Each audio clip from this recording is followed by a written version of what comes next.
हमारे साथ रऊफ हसन साहब मौजूद हैं, पाकिस्तान तहरीक इंसाफ के स्पोक्स पर्सन। बहुत शुक्रिया रऊफ हसन साहब, आपने वक्त दिया है। एक तासुर ऐसा है बनाया जाता है हुकूमत की तरफ से भी that we want to talk, Pakistan Tehreek Insaf बात नहीं करना चाहती और अपनी शर्तों के ऊपर बात करना चाहती है, गैर मशरूत होना चाहिए। तो शुरू ये होगा प्रोसेस।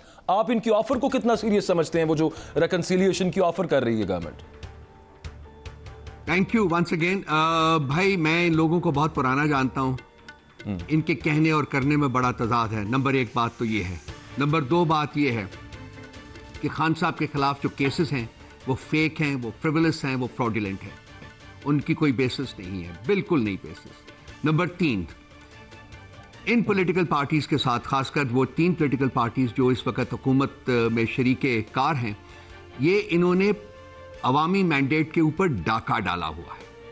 अगर ये बातचीत में इतने ही सिंसियर हैं तो उसके लिए एक कंड्यूसिव ग्राउंड क्रिएट करने के लिए इनको चाहिए कि इस डाके को वकेट करें और जो इन्होंने रात के अंधेरे में जो सीटें हमसे लूट कर इनकी झोली में डालेंगी, इनके कशकोल में डालेगी, उनको वापस करें ताकि एक जस्ट इलेक्शन जो है उसके बाद आगे बढ़ सकें। उसके बाद बातचीत के बारे में सोचा जा सकता है। इस वक्त हमारे कायद की इंस्ट्रक्शन हमें यह है कि वो पॉलिटिकल पार्टीज तीन, पीएमएलएन, पीपल्स पार्टी और एमक्यूएमपी, जिन्होंने रात के अंधेरे में हमारे हक के ऊपर, हमारे मैंडेट के ऊपर डाका डाला हुआ है, उनके साथ किसी किस्म की गुफ्तगू नहीं होगी। यही हमारा स्टांस है, ये हमारी पार्टी का स्टांस है।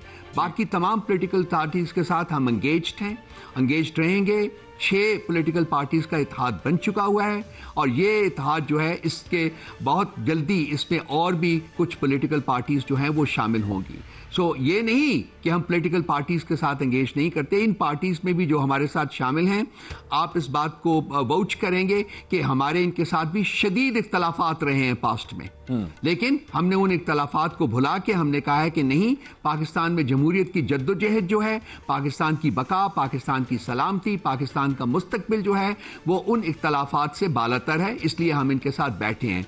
लेकिन वोट के ऊपर डाका डालना जो है वो इतना बड़ा जुर्म है कि उसको फोरगो नहीं किया जा सकता। Consequently, our position, as I have stated to you, we can talk to every party and we are talking to every party, लेकिन इन तीन पॉलिटिकल पार्टीज के साथ हम एंगेज नहीं करेंगे उस वक्त तक, लेकिन जब तक ये डाके को वकेट नहीं करते। अब देखें, हम लोग तो एज सिटीजंस, एज अवाम, पब्लिक, कंफ्यूजन यहाँ पे है कि डाका इसलिए तो नहीं डाला जाता कि माल मसरूका वापस कर दिया जाए, और वो होना भी नहीं है। आपका मुद्दा ये है कि सिर्फ इस पर बात की जाए और वापस किया जाए, तो it's a non starter to begin with. नहीं, नॉन स्टार्टर नहीं है जी। मुझे ये बताइए ना कि वो क्या इतना ज्यादा शदीद जरूरत थी कि आप अवामी मैंडेट के ऊपर डाका डालें? आपने इलेक्शन करवाए, आप कहते हैं कि आप एक जमहूरी मुल्क हैं। इलेक्शंस जो हैं वो उस जमहूरी मुल्क की बेसिस होती है, फाउंडेशन होती है जिसके ऊपर जमहूरियत मुल्क की खड़ी होती है। आपने उसी जमहूरियत को लूट लिया, आपने इलेक्शंस को ही लूट लिया, आपने उन पिलर्स को ही लूट लिया जिसके ऊपर रियासत खड़ी है। और उसके बाद भी लोग अगर उम्मीद करें कि जी इन जमहूरियत को लूटने, खोखला करने वालों के साथ हम बैठ के बात करें, किस चीज के ऊपर बात करें? क्या है बात करने को? क्या एजेंडा है? क्या हम भी बिल्कुल जाएं कि जी ठीक है, कुछ दो कुछ लो, जैसे ये करते थे, एनआरओ मांगते थे हमसे जब हम हुकूमत में थे? हमने तो उस वक्त भी एग्री नहीं किया था। अब ये दूसरी बात है कि हम कुछ इनसे मांग नहीं रहे हैं। खान साहब कहते हैं, कल भी उनको मिले, हम जाके, हमारा दिन था कल, हम उनको मिले हैं, कि कहते हैं मुझे 8-9 महीने से मैं जेल में हूं, मैं 9 साल भी जेल में रहूंगा, रख लें, मैं डील नहीं करूंगा। अच्छा भाई, हम डील नहीं करेंगे। वक्त आ गया है कि जी जद्दोजहद जो है वो पाकिस्तान में जमहूरियत की बका, जमहूरियत की सलामती और जमहूरियत की मजबूती के लिए की जाए। डील की कोई ऑफर है? इससे पहले, एक सेकेंड, इससे पहले पाकिस्तान में ऐसी जद्दोजहद किसी पॉलिटिकल पार्टी ने नहीं की। ठीक, मैं पूछ रहा था डील की वैसे कोई ऑफर है? वो होती रहती है जी, वो मेरा ख्याल है कि इट्स अ नॉन स्टार्टर, वो छोड़ दीजिए, बिकॉज हम कह चुके हुए हैं जी कि हमने डील नहीं करनी। तो जितनी मर्जी डील की ऑफर हो ना हो, basically it's a non starter. अगर आपके मुल्क में जमहूरियत है तो फिर जमहूरियत आपको एस्टैब्लिश करनी पड़ेगी, और हम एज ए पॉलिटिकल पार्टी उस लंबी जद्दोजहद के लिए बिल्कुल तैयार है। 9 महीने से हमारा लीडर जो है वो जेल में है। क्या उसने डील करने की कोशिश की? क्या उसने कहा कि मेरे साथ? हाँ, ये जरूर हम कहते हैं कि उनके केसेस में कोई जान नहीं है, और अगर आज भी एक इंडिपेंडेंट अदालत उसके में ये केसेस जो है वो हेयर किए जाएं तो 2 दिन नहीं रह सकते। वो क्रम्बल कर चुके हुए केसेस, लेकिन उसके बावजूद डिलेइंग टैक्टिक्स इस्तेमाल करके उनको लंबा किया जा रहा है। लेकिन उसमें जब खान साहब कहते हैं ऐसे बातचीत नहीं होती। तो मैं अगर जनरल बाजवा के साथ हुकूमत गिराने के बाद 2 दफा बात कर सकता हूँ, मुलाकात कर सकता हूँ, मैं किसी के साथ भी बैठ सकता हूँ, तो व्हाट डज दैट मीन?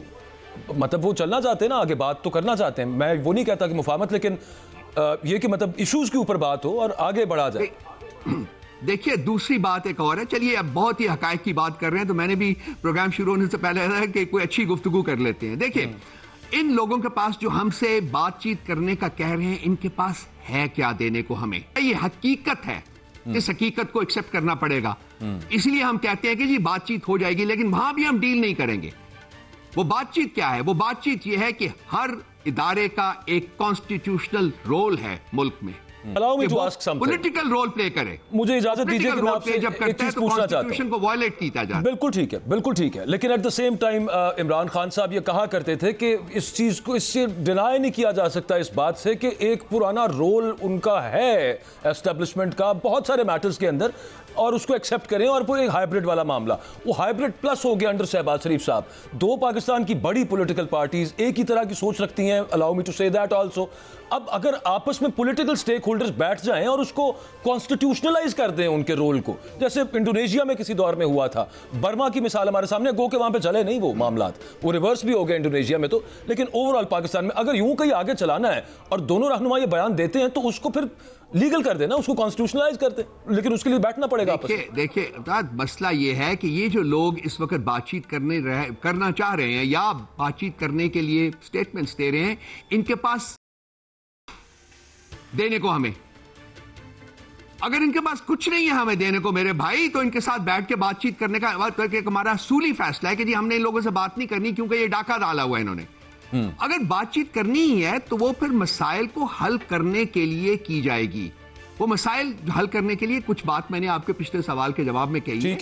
ठीक वोट के जरिए तो आया नहीं है ना इख्तिदार इनके पास, ये प्लेट डेमोक्रेसी नहीं है। तो चलिए, एक नहर जो है वो चेंज हो जाती है, फिर हम उसकी तरफ जाएंगे, देखेंगे कि उसको कैसे टैकल करना है। इस वक्त तो आप ये कहते हैं ना कि मुल्क में जमहूरियत है, मुल्क में इलेक्शंस हुए, लेकिन ये नहीं मानने को तैयार कि इलेक्शंस में मैंडेट जो था वो चोरी किया, उसको डाका डाला गया। लेकिन आप जमहूरियत का भी तकाजा करते हैं, जमहूरियत का भी आप प्रचार करते हैं। 2 चीजें इकट्ठी तो नहीं चल सकती ना। और दूसरी बात है कि ये रोल जो है, जो मैंने पहले अर्ज किया था कि हर एक रोल है, ठीक है, उस रोल के अंदर रह के जब काम करेंगे तो मुल्क में इस्तेकाम आ जाएगा, मुल्क में डेवलपमेंट तरक्की शुरू हो जाएगी। ये उस वक्त तक है, ये प्रॉब्लम पीटीआई का नहीं है। सर बड़े पुराने अजूम तो हो चुके। मैं एक चीज आपको सुनवाना चाहता हूं। एग्रीड, लेकिन कोई वक्त आता है ना मेरे भाई कि वो खत्म होना चाहिए ना, क्योंकि मुल्क ने हमने मुल्क जिस नहज के ऊपर पहुंचा दिया है, ठीक, उसके आगे कोई रास्ता नहीं है स्वाय खाई के, मैं खाई पड़ी हुई। रऊफ साहब, ये अली अमीन गंडापुर साहब, सीएम केपी, ये कल की उनकी एक स्टेटमेंट है, जरा सुनिए। मैं आपका इस पर चाहता हूँ एनालिसिस की, क्यों उन्होंने कहा था क्या, वो जरा देख लीजिए जनाब। आने वाले कुछ दिन में अगर कोई ऐसी तब्दीलियां ना आए कि आनी चाहिए जो कि हक पे है और वो हक ना मिला, फिर एक सूबा है वो है खैबर पख्तूनख्वा, उसका मुझे बनाया इमरान खान ने वज़ीर आला। मैं आपको यकीन दिला रहा हूँ, वो सूबा जब निकलेगा, वो सूबा फिर जब वापस जाएगा, इमरान खान को भी लेके जाएगा और हुकूमत भी गिरा के जाएगा। तो वापस खाली हाथ नहीं जाएगा, इमरान खान को लेके जाएगा, दोनों की हुकूमत भी गिरा के जाएगा। और एक दफा पहले मुझे सजा दी आप लोगों ने, मैंने एक ट्वीट की थी, हम इस्लामाबाद पे कब्जा कर लेंगे। अब मैं कह रहा हूँ, हक ना मिला, हम इस्लामाबाद में इस हुकूमत से इस्लामाबाद पे कब्जा करेंगे। रऊफ साहब वो कह रहे हैं कि मुझे सीएम बनाया है इमरान खान ने, इस्लामाबाद पे कब्जा करने की बात, मतलब एक्स्ट्रा जुडिशली इमरान खान को साथ ले जाएं, मतलब इंटरप्रिटेशन तो उससे यही निकल रही है। ये बातें ऐसे लगता है मतलब इस तरह की बातें करके खुदा ना खास्ता वहाँ पे गवर्नर राज लगवा दें गंडापुर साहब। देखिए, गवर्नर राज तो कॉन्स्टिट्यूशनली लग नहीं सकता, लेकिन देन फिर इंसान सोचता है कि इस मुल्क में पिछले 2 साल से कॉन्स्टिट्यूशन कहाँ है, वो कहीं भी नहीं है, वो तो हर दिन वायलेट होता है, उसको तो रद्दी की टोकरी में डाल चुके हुए हैं। ये स्टेटमेंट मैं वहाँ मौजूद था, ये हमारा यौम तासीस के ऊपर फंक्शन था, ये अगर से शुरू होता है। अगर हमारी कंटेंशन ये है कि हमें इंसाफ नहीं मिला, पिछले 2 साल में हमें इंसाफ नहीं मिला, किसी इदारे से इंसाफ नहीं मिला, बल्कि जो कुछ भी हुआ है वो हमारे खिलाफ हुआ है, वो, लेकिन सब्र का पैमाना तो लबरेज हो जाता है ना। तो उसने अगर की बात की है, उसने मांगा है इंसाफ कि हमें दें। विफाक केपी के साथ इंसाफ नहीं कर रही, विफाक केपी का आईजी पोस्ट नहीं कर रही, विफाक केपी का चीफ सेक्रेटरी पोस्ट नहीं कर रही, विफाक जो है वो आपको उनको जो पैसे देने हैं वो नहीं दे रही, विफाक चाहती है कि केपी ट्रिपल हो जाए, हम ये नहीं होने देंगे। और ये कि सबर का पैमाना जो लबरेज रऊफ साहब, वो इफ के बाद देन भी तो है ना, अगर के बाद अगर ये ना हुआ तो ये हो जाएगा वो साथ, वो बड़ा खतरनाक सा है। मतलब ये मैं कहता हूँ सिर्फ उन्होंने मुहावरतन कहा होगा, लेकिन इस्लामाबाद पे कब्जा करने जाके ये मुहावरतन कहना भी बड़ी देखिए ये पॉलिटिकल जार्गन जो है वो बड़ी बड़े, मैं कोट कर सकता हूँ आपको, वो नवाज शरीफ की गुजरांवाला की स्पीच जरा निकाल के सुन लीजिए, उन्होंने क्या कहा था। और वो और भी बहुत कुछ मैं आपको कह सकता हूं, तो let's not get into that discussion at all. इसी बेसिकली ये पॉलिटिक्स है, ये पॉलिटिकल डोमेन होती है, उसमें बहुत कुछ कहा जाता है, लेकिन उसका मतलब ये नहीं होता कि जी वाकई जाके हम कब्जा कर लेंगे या ये कर लेंगे वो कर लेंगे। हम तो कानून की जंग लड़ रहे हैं। 9 महीने से हमारा लीडर जो है वो जेल में बैठा हुआ है, उसके बावजूद हम कानून की जंग लड़ रहे हैं। दूसरी बात हुई कि हमारा पुरअमन इंसाफ, पुरअमन एहतजाज जो है मेरे भाई, वो जमहूरियत का एक हिस्सा है और आइन उसकी इजाजत देता है। हमें चले, वो क्लैरिटी आ गई। मुहावरतन की बात थी। लास्ट रऊफ साहब, एक इस्लामाबाद की एहतसाब अदालत ने, आपके इल्म में ही है, इमरान खान साहब को जेल से इदारों के खिलाफ कोई नाम लेने का वो हिदायत की है, मतलब हुक्म दे दिया है कि ये ना करें। इस पर क्या आप राय रखते हैं? हमने एक स्टेटमेंट रिलीज की है, वो बड़ी फैक्चुअल स्टेटमेंट है। ये अदालत का काम नहीं है भाई, इसमें कोई पिटीशन मूव नहीं हुई। ये अदालत अपने तईं कैसे इस किस्म का कोई हुक्म सादर कर सकती है?